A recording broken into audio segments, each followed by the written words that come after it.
Hey guys, welcome to another episode of the River Tour. This time we're going over the Red Guardian piece from the new Avengers Forever set.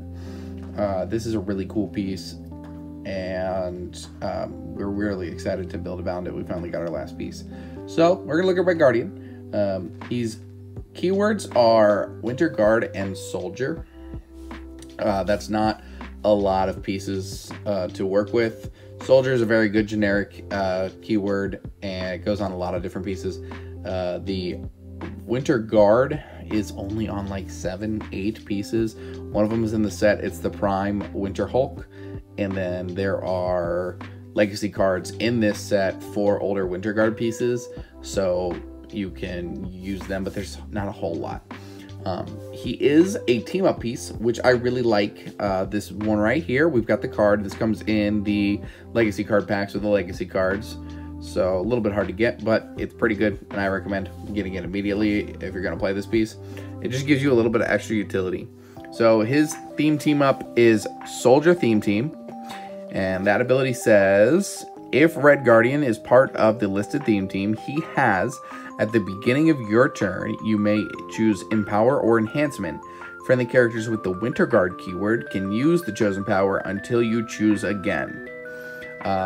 So, on a Soldier team, he's most likely going to be your only Winter Guard character. You can't double up on the same piece for a team-up, so you can't have multiple Red Guardians. So, you're going to have to work on maybe finding some other soldiers that are... part of the Winter Guard.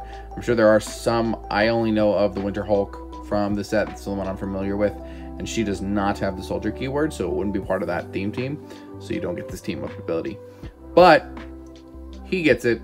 So at the beginning of your turn, you can choose Enhancement or Empower, and you can either have the Red Guardian be carried around, run up to whatever your attacker piece is that you want to boost, and then hit with the attacker piece. He's your little support, cool, awesome Soviet Captain America. He's got a special defensive power, which we really like. And we will show you the numbers on the back of this card, so we can check everything out. This is Energy Shield, Deflection, and Invulnerability. So that's great. We look at where he's got it. He's got it on his first 2 clicks and his last one. That means it's a 20 minus 2. You're gonna have a hard time hitting them from range, which is really cool. Even up close, that reducer is really nice. And then this is the nuts part about this figure. He has once per game, when Red Guardian or an adjacent friendly character would be hit, that they may evade the attack instead. So this is absolutely nuts.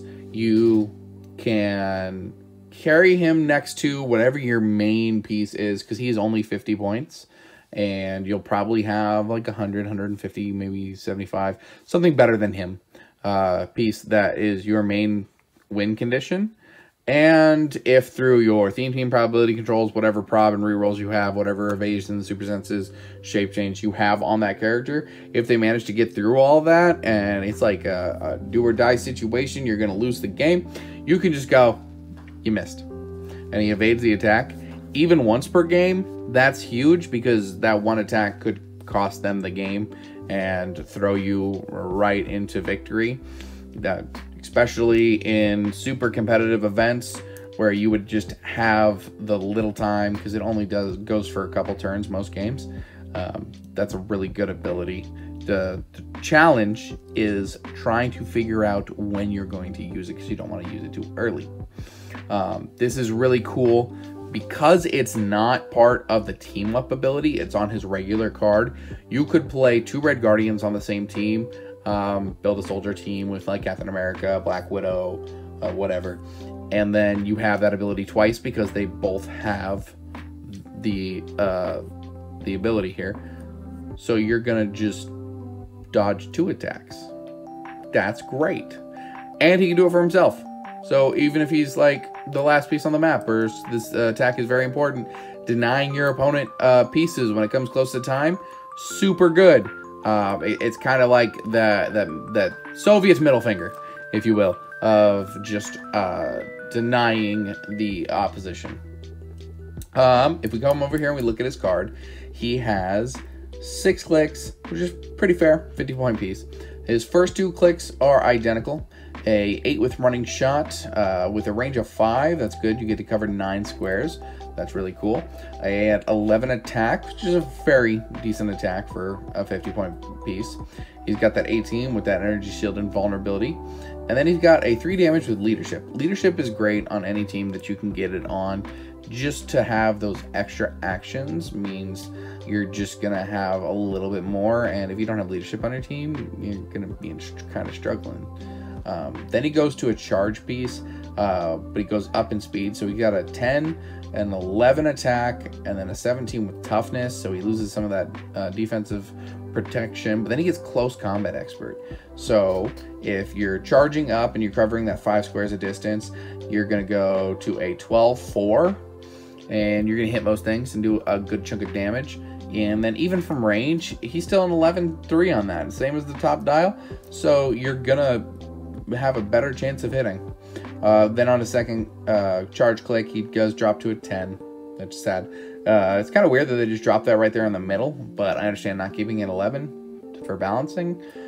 His 5th click is 7-11, 17-3. And then his last click is that 7 with the leap climb, 11 attack. He's got his block a damage, an attack once per game ability on his last click, which is really cool. So that if you do manage to knock him all the way down here, he still has that one. Maybe you haven't used it yet this game and be like, no, I deny you. And I think that's a really cool. Just to include that right on his back. And then with that 12 with the close combat expert, if he's in there at close combat, that's still a 12-3. That's going to hit pretty reasonably, especially later in the game.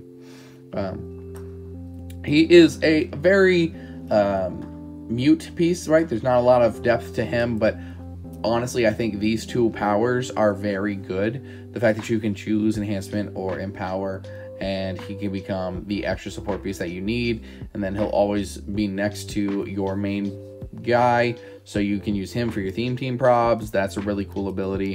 And then the protection of the shield is super nice, and I wish Captain America had this. Like any Captain America with this, make an Avengers team, super cool. But just a simple piece, and I think he can go a lot. He is one of the better uncommons from this set. There are some more that we will talk about in a future video. But for today, that is the Team Up Red Guardian figure overview. Keep an eye out on Tuesday when we will do a soldier theme team using this Red Guardian and a couple other shield bearers that I really like. But as always, if you like this figure, you have any suggestions for future figures, anything we want to go over, leave them in the comments below. We do read all of our comments and try to answer as many as we can, either in responses or in video form. And share us with your Heroclix groups, like and subscribe. We make this content for you guys because we love this game. Until next time, guys, take it easy.